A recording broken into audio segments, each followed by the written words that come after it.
Yo siempre creí que los hombres como Antonio eran una amenaza disfrazada de amabilidad, tipos rectos que te miran con esa piedad condescendiente antes de clavarte el cuchillo en la espalda. Pero esa mañana en Vigo, cuando mi viejo Seat se negó a arrancar bajo la lluvia torrencial del Atlántico, él apareció como un salvavidas en medio del naufragio, y juro que su mano en mi hombro me hizo cuestionar si el infierno no era, después de todo, un lugar de fuego eterno.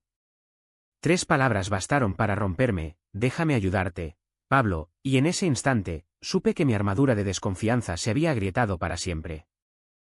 Me llamo Pablo, tengo 32 años y vivo en un apartamento diminuto en el barrio de Colla, ese rincón obrero de Vigo donde el humo de las fábricas se mezcla con el olor a mar y a cerveza rancia.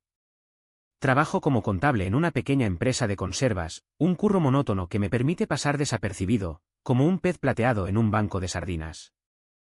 No soy de los que alzan la voz en las manifestaciones del orgullo, prefiero las noches solitarias en bares como El Rincón, sorbiendo cañas mientras observo a los demás, preguntándome si algún día alguien me verá de verdad. Mi familia es un nudo en la garganta, mi padre, un ex marinero endurecido por las olas, que aún cree que un hijo debe casarse y procrear para ser hombre, mi madre, con su rosario eterno y sus silencios que pesan más que las palabras, y mi hermana mayor, Elena, que vive en Madrid y me envía mensajes llenos de consejos no solicitados sobre encontrar a la chica adecuada. Ellos no saben nada de mí, o al menos eso me digo para dormir por las noches. El último novio que tuve, un tipo efímero llamado Javier, me dejó con una cuenta bancaria vacía y un corazón hecho trizas, jurándome que los maricas como tú no merecen lealtad. Desde entonces, confío en las paredes de mi piso más que en las personas. Esa desconfianza no era un capricho, era una herida supurante. En Vigo, una ciudad de puerto donde los hombres se miden por el grosor de sus callos y el número de mujeres que han conquistado, ser gay es como llevar un estigma invisible tatuado en la frente. Recuerdo las tardes de adolescencia en el instituto, cuando los compañeros me pinchaban con chistes sobre el maricón del equipo de baloncesto porque una vez me quedé mirando demasiado tiempo al capitán del equipo contrario. O las cenas familiares donde mi padre, con su voz ronca de fumador empedernido, soltaba perlas como: Pablo, cuando vas a traer a una moza a casa, no querrás acabar solo como tu tío Ramón, ¿eh? Y yo, con la sonrisa pegada a los labios como una máscara de yeso, respondía: pronto, papá, pronto. Cada silencio era un ladrillo más en el muro que me separaba del mundo. Pero lo peor no eran las palabras, eran los gestos ausentes. Nadie preguntaba por mis sueños, por las noches en que me despertaba sudando, soñando con un abrazo que no doliera. Solo querían que encajara en su molde, que fingiera ser el hijo perfecto, el hermano confiable, el amigo inofensivo. Y yo lo hacía, tragándome el veneno gota a gota, hasta que el sabor se volvía tan familiar como el café solo de las mañanas. Todo empezó a cocerse a fuego lento esa primavera, cuando el motor de mi coche empezó a toser como un viejo tuberculoso. Era mi única vía de escape, fines de semana huyendo a las Rías Baixas, donde el viento salado me recordaba que el mundo era más grande que las 4 paredes de mi rutina. Pero el dinero escaseaba, y llevarlo al taller oficial era un lujo que no podía permitirme. Así que, una noche, después de una cerveza de más en El Rincón, pregunté al camarero por un mecánico de confianza. Antonio, en el taller de la calle Uruguay, me dijo. Es un tío recto, pero sabe lo que hace. No te timará. ¿Antonio? El nombre sonaba como un trueno lejano, inofensivo pero cargado de promesas rotas. Fui al día siguiente, con el Seat renqueando como un perro cojo. El taller era un caos ordenado, herramientas desperdigadas sobre bancos de madera astillada, radios sintonizadas en emisoras de fútbol local, y el olor a aceite quemado que se pegaba a la piel como un pecado. Antonio estaba debajo de un Peugeot oxidado, sus manos manchadas de grasa emergiendo como raíces de la tierra. Cuando me vio, se incorporó, limpiándose la frente con el dorso de la mano, dejando una raya negra que le cruzaba el ceño fruncido. Era alto, fornido sin ser exagerado, con esa complexión de quien ha cargado cajas en el muelle toda la vida. Ojos castaños, pelo corto salpicado de canas prematuras, y una sonrisa que asomaba como el sol entre nubes de tormenta.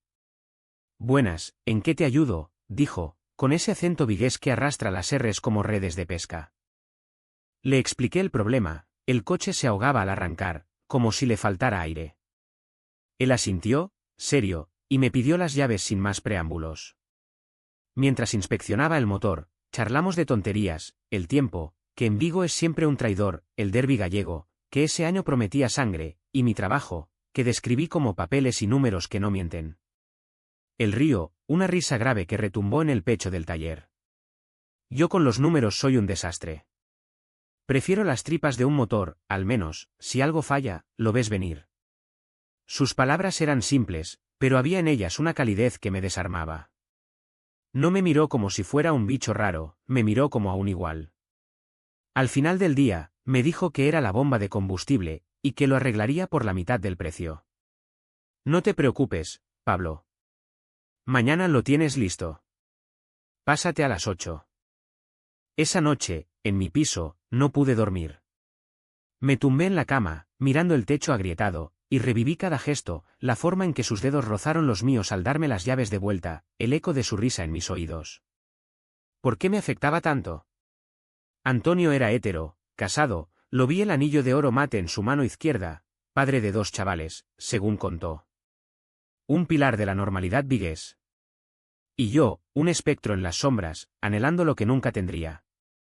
Me levanté y me serví un whisky solo, el líquido quemándome la garganta como un reproche. No seas idiota, Pablo, me dije. Es solo un mecánico. Pero en el fondo, sabía que algo se había encendido, una chispa traicionera que amenazaba con incendiarlo todo. Los días siguientes fueron un tira y afloja de rutina y tentación. Llevaba el coche al taller por nimiedades, un ruido en la rueda, una luz que parpadeaba. Cada visita era una excusa para verlo, para absorber esa energía suya que parecía llenar el aire como el vapor de un buen pulpo a la gallega.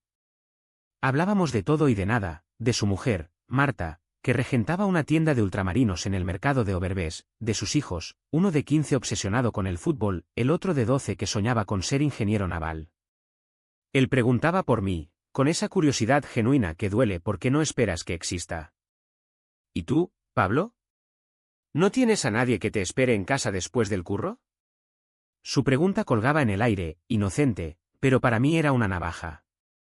Nadie especial, respondía, y cambiaba de tema, contando anécdotas falsas sobre amigas que no existían. Pero el peso de lo no dicho crecía como una marea alta. En casa, las llamadas de mi padre se volvían más insistentes. Hijo, ¿has pensado en lo que te dije? La hija de Manolo, la de la ferretería, está soltera. Es maja, y trabaja duro. Cada palabra era un latigazo, recordándome que mi vida era una farsa. Una noche, después de colgar, me derrumbé en el sofá, las lágrimas rodando silenciosas por mis mejillas. ¿Cuánto más podía fingir? En el taller, Antonio notaba algo, lo veía en cómo me observaba cuando creía que no me daba cuenta, en cómo sus silencios se alargaban un segundo de más. Una vez, mientras cambiaba el aceite, me dijo, pareces cansado, Pablo. Si necesitas hablar, aquí estoy. Los coches no son los únicos que se averían. Su oferta era un bálsamo y una maldición. Quería contarle todo, el vacío en mi pecho, el miedo a ser yo mismo en una ciudad que te ahoga con su normalidad. Pero las palabras se atascaban en la garganta, como huesos de aceituna. La densa niebla del drama se espesaba con cada encuentro. Empecé a soñar con él, sueños febriles donde sus manos, manchadas de grasa, me tocaban no para arreglar un motor, sino para recomponer los pedazos rotos de mi alma. Me despertaba empapado en sudor, el corazón martilleando como un pistón defectuoso. En el trabajo, perdía la concentración, números que antes fluían como ríos gallegos ahora se enredaban en laberintos. Mis compañeros, tipos rudos de la fábrica, empezaban a cuchichear. ¿Qué le pasa a Pablo? Parece un zombi. Y yo, sonriendo como un idiota, atribuía todo al estrés. Pero era más que eso, era el terror de lo inevitable, la certeza de que mi secreto era una bomba de relojería. Una tarde de viernes, el destino decidió apretar el gatillo. Había quedado con un tipo de una app, un encuentro anónimo en un motel cutre a las afueras de Vigo. Nada serio, solo un desahogo para calmar la sed que Antonio avivaba sin saberlo. Pero el SEAT, traicionero, se negó a cooperar a mitad de camino. Llamé a una grúa, pero el teléfono estaba muerto, la batería se había agotado como mi suerte. Desesperado, caminé bajo la llovizna hasta el taller, sabiendo que Antonio cerraba tarde los viernes. La luz del fluorescente parpadeaba como un ojo acusador cuando entré. Él estaba solo, limpiando herramientas, la radio murmurando una balada de Rosendo. ¿Pablo? ¿Qué coño ha pasado ahora?, dijo, dejando caer la bayeta y acercándose. Le expliqué, tartamudeando, el coche averiado, el motel, no, eso no, solo el averiado. Pero mis ojos, rojos de frustración y algo más, me delataron. Él no preguntó, simplemente tomó las llaves de mi mano temblorosa y salió conmigo a la calle. El SEAT estaba a 1 kilómetro, empapado y miserable. Mientras lo remolcaba de vuelta al taller con una cuerda improvisada, la lluvia nos azotaba como un castigo bíblico. «Sube al mío», me gritó sobre el rugido del motor. En su furgoneta, oliendo a cuero viejo y colonia barata, el silencio era ensordecedor. Finalmente, rompió él, «No es solo el coche, ¿verdad? Dime qué te pasa, joder. Me estás preocupando». Y entonces, en ese habitáculo húmedo, con el limpiaparabrisas chirriando como un lamento, las palabras brotaron como pus de una herida infectada. «Soy gay, Antonio. Y estoy harto de esconderme. Harto de que mi familia me mire como si fuera un error, harto de que tipos como Javier me usen y tiren. ¿Y tú? Tú me haces querer creer que no todos son así, pero sé que lo son. Todos». Mi voz se quebró, un sollozo ahogado escapando de mi pecho. Él detuvo la furgoneta en un arcén desierto, el mar negro rugiendo a lo lejos. No dijo nada al principio, solo me miró, sus ojos reflejando las luces de los faros lejanos. Luego, extendió la mano y la posó en mi hombro, firme, sin vacilar. «Pablo, escúchame. Eres mi amigo. Punto. No me importa una mierda si te gustan los tíos o las tías o los coches. Lo que me importa es que estás sufriendo, y eso no lo voy a consentir». Ese toque fue el turning point, el eje alrededor del cual mi mundo se inclinó.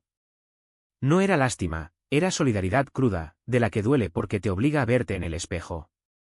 Lloré como un niño, los hombros sacudidos, mientras él esperaba, paciente como un faro en la tormenta. Cuando llegamos al taller, el coche estaba a salvo dentro, pero yo me sentía expuesto, desnudo bajo la luz cruda. «Gracias», murmuré, y él solo asintió, «de nada. Mañana hablamos en serio». Me fui a casa caminando, la lluvia lavando las lágrimas, pero el peso en el pecho no se aligeraba. Al contrario, revelar el secreto era como abrir una compuerta. Ahora, el agua sucia inundaría todo. La noche después de esa confesión fue un infierno particular. Me tumbé en la cama, el colchón hundido como mi ánimo, y repasé cada segundo, el calor de su mano en mi hombro, el tono bajo de su voz cortando la lluvia. ¿Había sido real? ¿O era solo mi mente, hambrienta de afecto, tejiendo ilusiones con hilos de humo? Al amanecer, con los ojos hinchados y el estómago revuelto, me arrastré hasta la cocina y preparé un café que sabía a hiel. El teléfono vibró, un mensaje de mi hermana Elena. «Papá está preocupado. Dice que pareces distante». «¿Todo bien? Todo bien». 2 palabras que eran mi mantra y mi cárcel.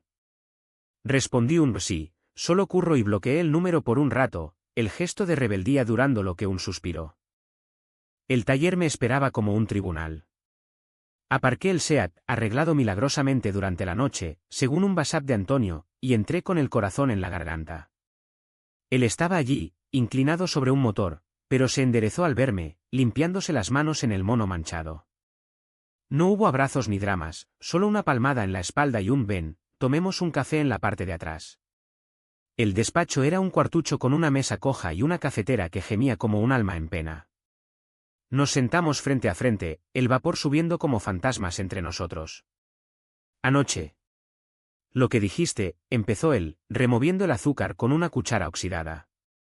«No cambia nada, Pablo. Eres el mismo tío que entra aquí con excusas para charlar. Y me alegro de que me lo hayas contado. Debe ser una puta carga». Sus palabras eran un bálsamo áspero, como el licor de hierbas que beben los gallegos en invierno. Hablé entonces, un torrente, de Javier, que me prometió el cielo y me dejó en la calle, de las noches en bares donde los besos sabían a despedida, de la familia, ese yugo invisible que me asfixiaba. Antonio escuchaba, asintiendo, sus ojos fijos en los míos sin juzgar. «Mira, en Vigo somos duros por fuera, pero por dentro. Joder, todos cargamos con algo». Mi padre me pegó hasta los 18 porque quería que fuera marinero como él. Yo elegí los motores porque me daban control. Tú eliges ser tú, Pablo. El resto vendrá. Me tendió la mano al final, un apretón que sellaba un pacto silencioso. Salí de allí flotando, el sol de media mañana bañando las calles empedradas como una bendición.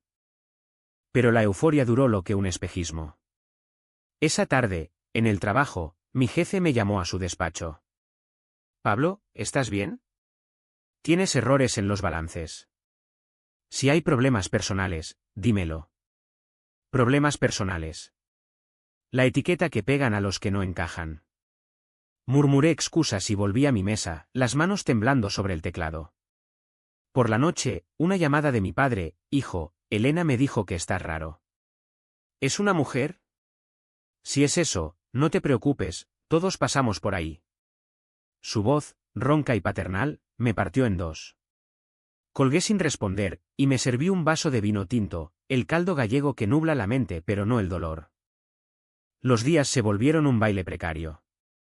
Antonio y yo nos veíamos a diario, ya no eran excusas mecánicas, sino visitas deliberadas. Compartíamos almuerzos en un mesón cercano, pulpo a feira y empanada que sabían a complicidad. Él contaba anécdotas de su juventud, peleas en la playa de Samil, amores fugaces con chicas del instituto. Yo, por primera vez, hablaba de mis deseos sin filtros, de la belleza de un cuerpo masculino bajo la luz de la luna.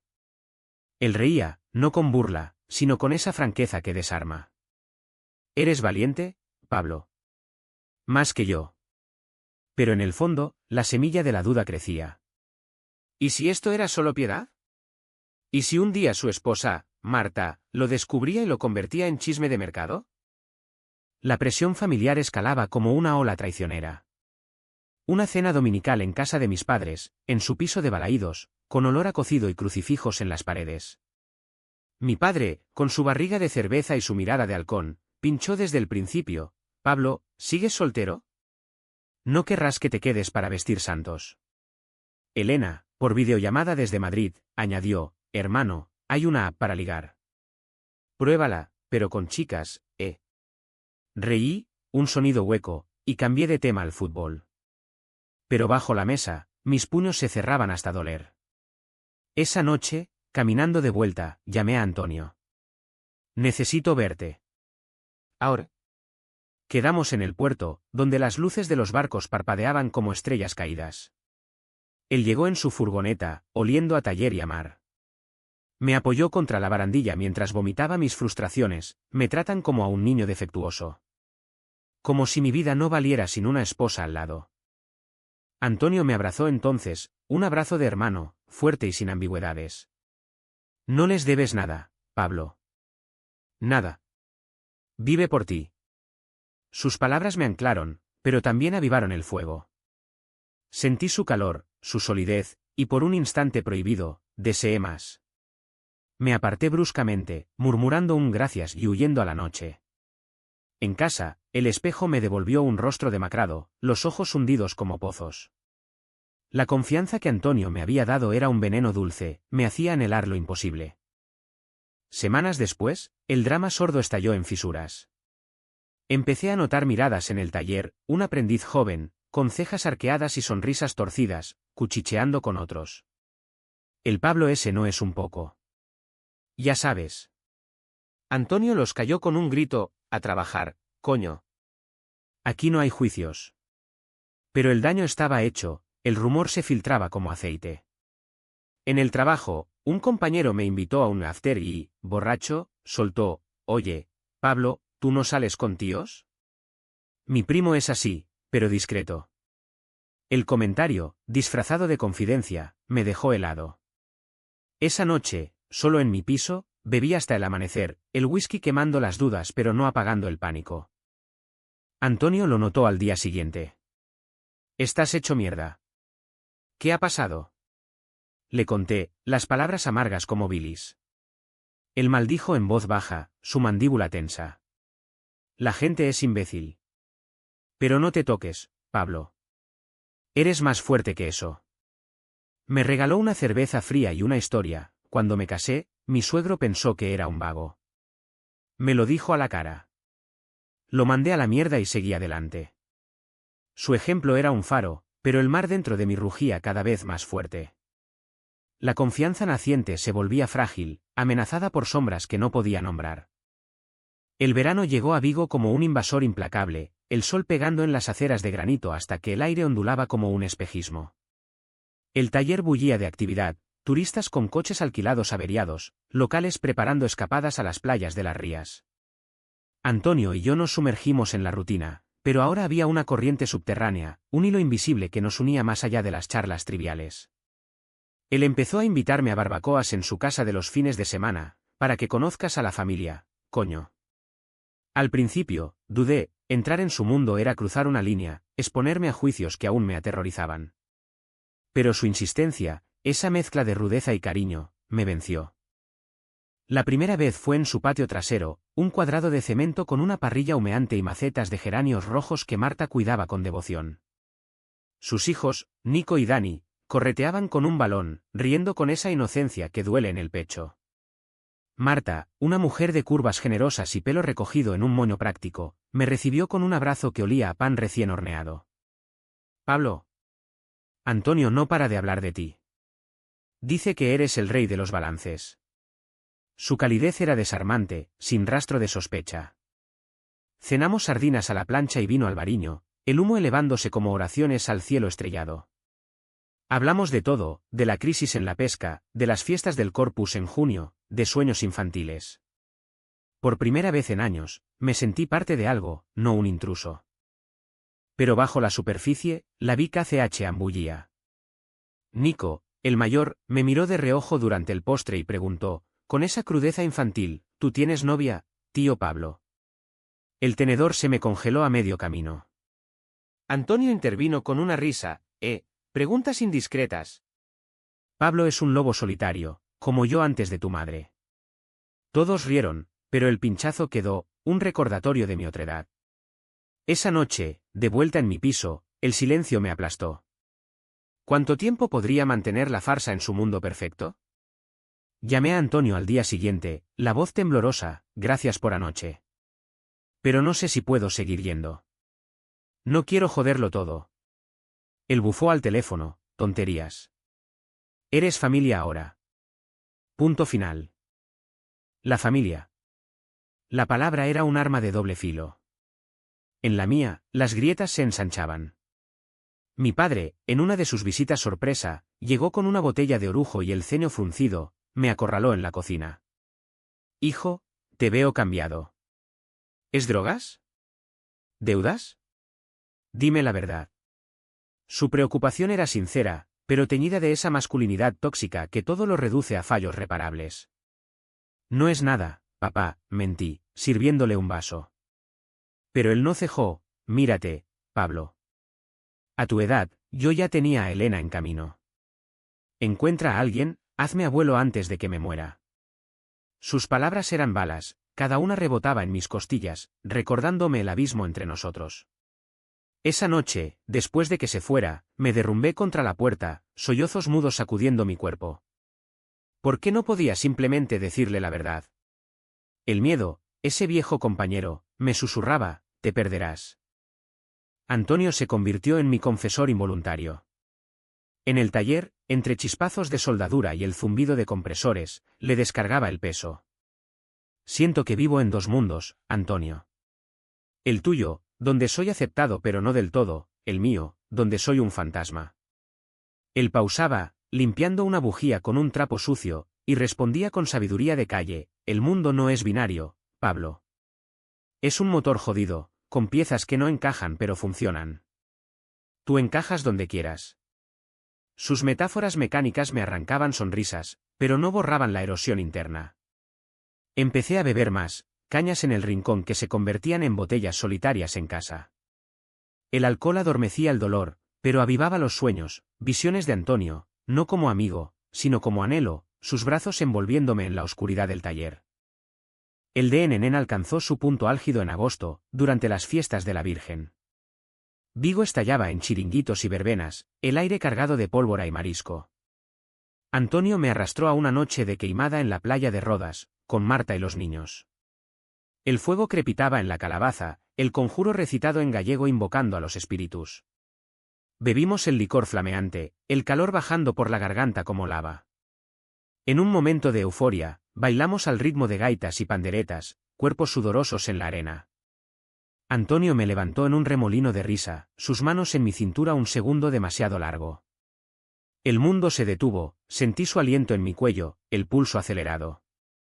Luego, me soltó, y el hechizo se rompió. Pero Marta lo vio, o eso creí, su sonrisa se tensó al servir el siguiente vaso. Al día siguiente, el taller estaba cargado de electricidad estática. Antonio evitó mis ojos mientras trabajaba en un Fiat destripado. Finalmente, cuando los aprendices se fueron a comer, se acercó. Anoche. Lo de la playa. Fue la queimada, nada más. Su voz era firme, pero había un temblor, una grieta en su armadura hétero. Lo sé, respondí, el estómago revuelto. Pero duele, Antonio. Duele querer algo que no puede ser. Él se pasó la mano por el pelo, maldiciendo en voz baja. Pablo, yo. Te quiero como a un hermano. Pero si esto te hace daño, quizás debamos parar. Parar. La palabra fue un puñetazo. Salí del taller sin despedirme, las calles de Vigo girando como un carrusel enfermo. Esa semana fue un descenso al abismo. Ignoré sus llamadas, me hundí en el trabajo hasta que los ojos me ardían, y por las noches, el insomnio me devoraba. Mi padre, oliendo la debilidad, llamó, ven a casa el domingo. Hablaremos como hombres. El domingo llegó como una sentencia. En su salón, con el olor a tabaco rancio y fotos familiares en las paredes, explotó la bomba. He oído rumores, Pablo. En el barrio dicen que sales con tíos. ¿Es verdad? Su rostro, surcado de arrugas, era una máscara de decepción. Negué con la cabeza, pero las lágrimas traicioneras rodaron. Papá, yo. Soy gay. Siempre lo he sido. El silencio que siguió fue ensordecedor, roto solo por su suspiro ronco. Dios mío, hijo. ¿Por qué no me lo dijiste antes? Te quiero, pero esto. Esto es una cruz. No era rechazo pleno, pero el condicional en su amor me destrozó. Salí corriendo, el mundo borroso. Llegué al taller empapado en lluvia y lágrimas. Antonio estaba allí, solo, fumando un cigarro en la puerta trasera. Pablo. No terminé la frase, me lancé a sus brazos, sollozando contra su pecho. Él me sostuvo, murmurando consuelos en gallego, su corazón latiendo contra mi mejilla. En ese abrazo, toqué fondo, el dolor era un vacío negro, una parálisis que me robaba el aliento. No hubo palabras, solo el roce de su mano en mi espalda, un gesto que salvaba y condenaba.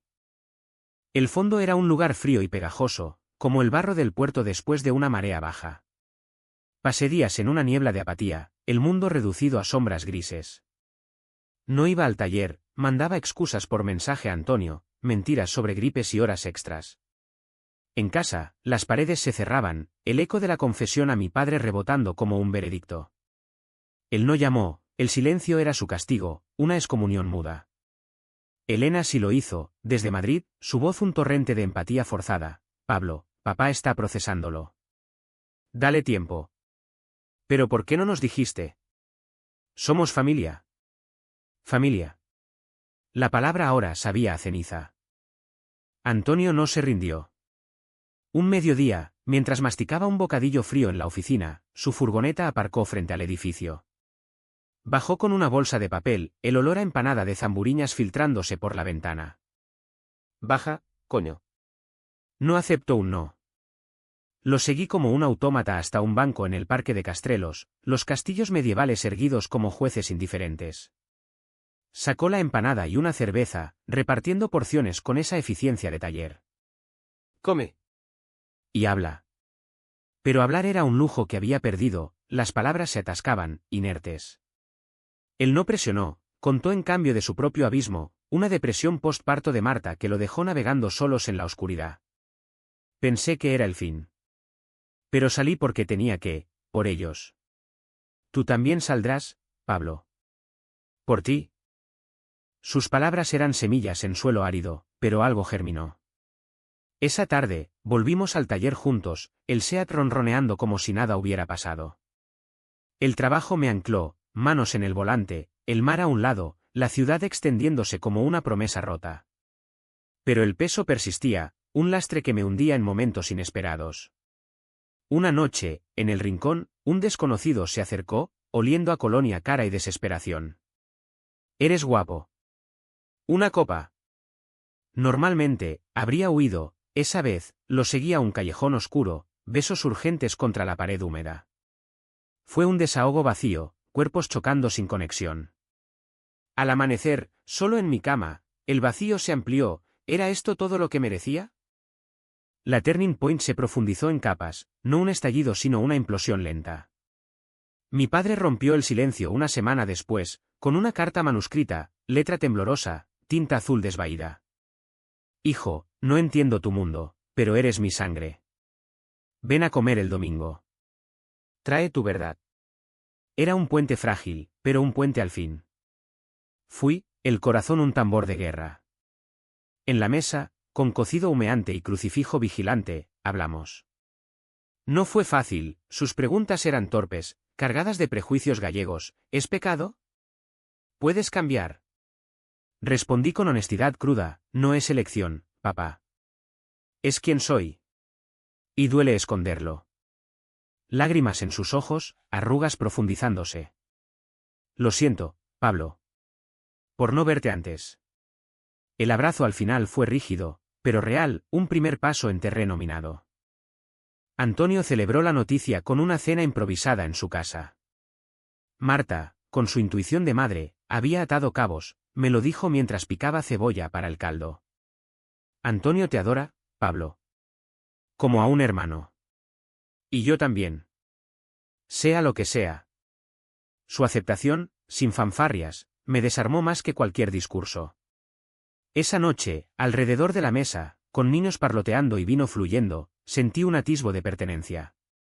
Pero el clímax se cernía, invisible como la niebla matutina. Ocurrió en septiembre, con el otoño anunciándose en hojas amarillas sobre el asfalto. Un cliente habitual del taller, un pescador burdo llamado Ramón, oyó rumores, el mismo Ramón cuyo yerno era mi padre. Entró una mañana, voz alta como un altavoz: «Oye, Antonio, ¿es verdad lo de tu amiguito el maricón? Cuidado, que te pega algo». El taller se congeló, herramientas quietas, radios mudas. Antonio se irguió, el mono tenso sobre sus hombros, rostro rojo de furia contenida. «Cállate la boca, Ramón. Pablo es mi amigo, y si tienes problema con eso, arregla tu barca en otro lado». Ramón rió, un sonido grasiento: «Solo digo, en Vigo no se ven cosas así. Tu mujer lo sabe, ¿no?» La mención a Marta fue la chispa. Antonio lo agarró por el cuello de la camisa, empujándolo contra la pared con un gruñido animal. «Fuera de aquí. Y no vuelvas».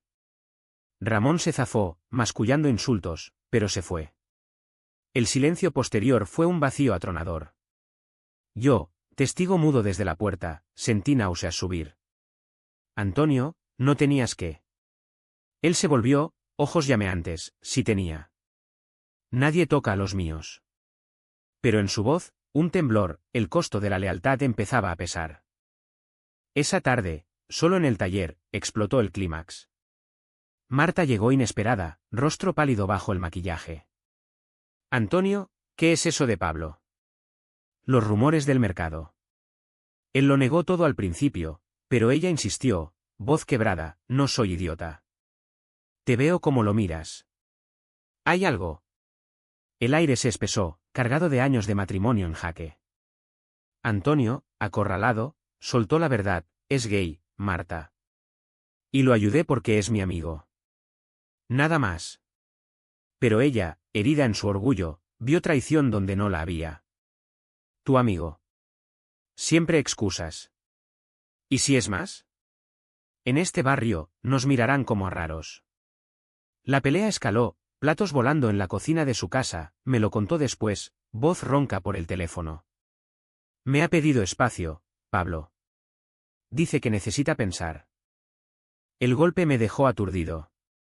Corrí al puerto, el viento atlántico azotándome como flagelos. Me senté en los muelles, pies colgando sobre el agua negra, y grité al vacío, ¿por qué siempre jode todo? El clímax no fue un rugido público, sino un quiebre interno. Rechacé el silencio que me había definido. Llamé a mi padre, voz firme, no más mentiras. Si me quieres, acéptame entero. A Elena, ven a Vigo. Necesito mi familia de verdad. Y a Antonio, un mensaje simple, gracias por pelear. Pero si te pierdo por mí, me mato. En esa oscuridad, el dolor se transmutó, de agudo a sordo, de paralizante a catalizador. No resolví nada esa noche, solo existí, roto pero respirando. El Uca Otrao se desplegó como un amanecer lento sobre el Atlántico, gris al principio, teñido de rosa después. No hubo reconciliaciones instantáneas, la vida no es una telenovela, sino un motor que tose y escupe antes de ronronear. Antonio y Marta se encerraron en su burbuja conyugal, una semana de silencios y conversaciones a media voz que él me resumía en llamadas breves. Está dolida, Pablo. Por los rumores, no por ti. Dice que Vigo es un pueblo grande con lengua de sapo. Yo asentía al teléfono, el receptor pegado a la oreja como un salvavidas, pero el miedo me roía, ¿y si su matrimonio se resquebrajaba por mi culpa? No es por ti, repetía él. Es por nosotros. Llevamos años sin hablar de verdad. Mientras, mi familia se movía en arenas movedizas. Mi padre, fiel a su carta, me invitó a pescar en su viejo bote, un ritual de padre-hijo que olía a brea y redención tentativa. Fuera, en la ría, con cañas temblando en las manos, hablamos sin filtros. No lo entiendo todo, hijo, confesó, enrollando sedal con dedos nudosos. Pero te vi anoche, en tus ojos. Ese vacío. Lo conozco. Lo vi en tu madre cuando abortó antes de Elena. Su vulnerabilidad, expuesta al salitre, me rompió. Papá, solo quiero ser feliz. Sin máscaras. Él pausó, mirando el horizonte donde el mar besaba el cielo. Entonces sélo. Y si alguien te jode por eso, dímelo. Le parto la cara.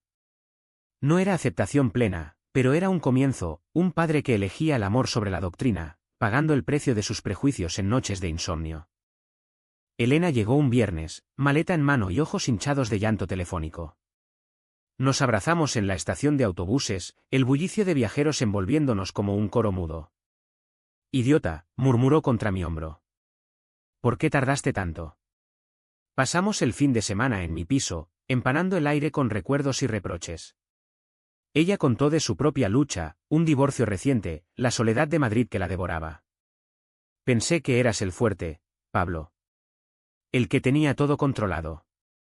Reímos, amargo y catártico, compartiendo botellas de Ribeiro hasta el alba.